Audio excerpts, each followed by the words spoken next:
एक बाबा हैं, उनका नाम है अनिरुद्धाचार्य। उन्होंने भी है खुले तौर पे ये कहा है कि ईसाइयों, मिशनरियों, अब बहुत हुआ धर्म परिवर्तन का खेल, अब रोक दो वरना लतियाए जाओगे। इसका मतलब क्या हुआ? आप जिस अनिरुद्धाचार्य की बात कर रहे हैं, आपको पता है कि वो कहाँ तक पढ़ा लिखा है? 8वां क्लास तक पढ़ा लिखा है। उसकी शिक्षा 8 क्लास तक है। अब आप हमको इतना बताइए कि जो 8 क्लास तक के पढ़ा हुआ व्यक्ति है, उसके पास में क्या नॉलेज हो सकता है? उसके पास में जिसकी शैक्षणिक योग्यता ही इतनी कम हो, वो व्यक्ति का थॉट क्या हो सकता है? ये व्यक्ति जिस प्रकार के बात बोला है, उसको शायद ये पता नहीं है। इसलिए पता नहीं कि पढ़ा लिखा होगा तब ना पता चलेगा कि इस विश्व में, इस संसार में सबसे ज्यादा अगर संख्या है तो वो संख्या ईसाइयों की है, पहली बात। दूसरी बात, इस संसार को जितना भी इन्वेंशन जो आपको मिला है, उसमें 80% इन्वेंशन जिसका आप अपने दैनिक लाइफ में इस्तेमाल कर रहे हैं, वो ईसाइयों ने दिया है।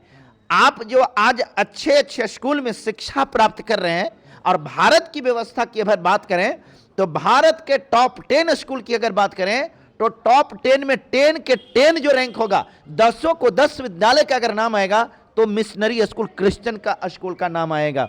आपने दिया क्या है? आपने बनाया क्या है? और ऐसे लोग जो बाबा लतियाने की बात करते हैं, तो हम इस बाबा को बोल रहे हैं ये संत कहता है। ये संत नहीं है, ये लंठ है, ये महालंठ है। इस लंठ को मैं बताता हूं कि तुम लतियाने की बात करते हो, मैं क्रिश्चियन हूं। डंका के चोट पर मैं कह रहा हूं कि मैं क्रिश्चियन हूं, मैं यीशु मसीह को मानता हूं, मैं वचन का प्रचार करता हूं, आराधना करता हूं, प्रार्थना करता हूं, और मैं डंके की चोट पर कहता हूं इसको कि तेरी मां ने अगर दूध पिलाया है ना, तो तू लतिया करके तनी दिखलाओ। मेरे पूर्वजों ने जानवर मर जाता था तो उसका चमड़ा छीलता था, चमड़ा छील करके और उसके जूते बनाते थे, जूते पहनते भी थे। ये तो हमारे पूर्वज करते थे, लेकिन हम उससे एक कदम आगे हैं। हम जूता बनाना भी जानते हैं, जूता पहनना भी जानते हैं, और वक्त पड़ता है तो उसी जूता से जुतियाना भी जानते हैं। और ऐसे ऐसे संत को हम जुतियाने से कभी भी पीछे नहीं हटेंगे। मैं परमेश्वर का दास हूं, एक बस स्पष्ट बात है, लेकिन मैं एक चीज को कभी भी स्वीकार नहीं किया है, मेरा संवैधानिक अधिकार है। मैं अगर बाइबल को पढ़ा हूं, एक हाथ में मेरा अगर बाइबल है तो दूसरे हाथ में संविधान भी है। हमें संविधान हमारा आजादी देता है। हमारी आजादी के साथ कोई खिलवाड़ करेगा, वैसे वैसे लोगों को मैं धूल चटा दूंगा। और इस संत को, इस लंठ को बात करते हैं, इन लतियाने की बात करता है और लोगों को भड़का रहा है। अरे तुम्हारे पास जो लोग हैं वो तो मेरे लोग हैं, तुम उसको हिंदू कहते हो। आज तुम्हारे पास में जाकर के दान दे रहा है तो ये हिंदू है। इसको मंदिर में जाने की इजाजत देने से रोका कौन था? तेरे ही भगवान है जो इससे हमसे छुआछूत मानता था। मंदिर में जाने के बाद तुम मंदिर को धुलवाते हो। तुमने प्रेम कहां किया? आज तुमको हिंदुत्व का ख्याल आ गया, आज हिंदुत्व की याद आ रही है और कह रहे कोई ये सब ईसाई बन रहा है। क्यों ईसाई बन रहा है? सबसे पहली तो बात यह है कि कोई ईसाई नहीं बन रहा है। सबसे पहली तो बात यह है कि हम इस बात को मानते हैं कि हम न हिंदू बनेंगे न हम मुसलमान बनेंगे। हम परमेश्वर के औलाद हैं, हम सिर्फ इंसान बनेंगे, हम सिर्फ इंसान हैं। हम इसको बताना चाहते हैं कि जिस दिन दलितों की बेटी का बलात्कार होता है, अरे लंठ तुम कहां रहते हो? तुम्हारे ही लोग उसके बलात्कार करते हैं, तुम उसको जुतियाने के बाद क्यों नहीं करते हो? लतखोर, हम उस लतखोर से पूछना चाहते हैं कि तुम उनसे, उनके लिए क्यों नहीं सोचते हो जिनको हजारों हजार वर्षों से उनके साथ में शोषण, जुल्म, अत्याचार हुआ है? तुम उनके बारे में क्यों नहीं बोलते कि उसको जुतियाएंगे? उन बलात्कारियों के बारे में क्यों नहीं बोलते हो? जो कुलदीप सिंह सेंगर जैसा है, जो प्रज्वल रेवन्ना जैसा है, तुम इसकी बात क्यों नहीं करते हो? इसलिए कि उनको सत्ता का संरक्षण मिला हुआ है, उनके ऊपर अटैक कैसे करेंगे? अभी तो वर्तमान में जो है मिशनरी लोग के ऊपर ही ज्यादा अटैक चल रहा है। आखिर क्या लग रहा है कुल मिलाकर के? कुल मिलाकर के एक बात है, मिशनरियों ने हम लोगों को बाइबल इस प्रकार की इजाजत नहीं देता है।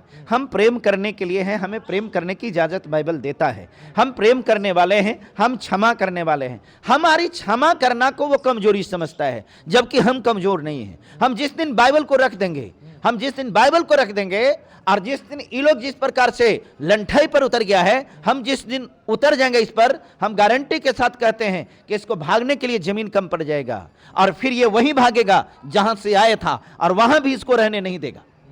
इसलिए ये गलतफहमी के शिकार हो रहा है। और जितना ये टॉर्चर करेगा मसीही उतने ज्यादा बढ़ेगा, उतने ज्यादा बढ़ेगा। हम अमरलत्ता हैं, हम अमरलत्ता हैं। इसीलिए तो उन लोग को खतरा है कि हिंदू राष्ट्र कैसे बनेगा, क्योंकि हमारे ही लोग जो है ईसाई मिशनरी से लगातार जुड़े चले जा रहे हैं और हमारा धर्म को जो है कम करते चले जा रहे हैं। तो ये देश जो है हिंदू राष्ट्र कैसे घोषित होगा? धर्म की अगर बात करना है, अगर धर्म सीखना है तो परमेश्वर के लोगों से सीखिए जो यीशु मसीह के पास में हैं, जो यीशु मसीह के चर्च चलाते हैं।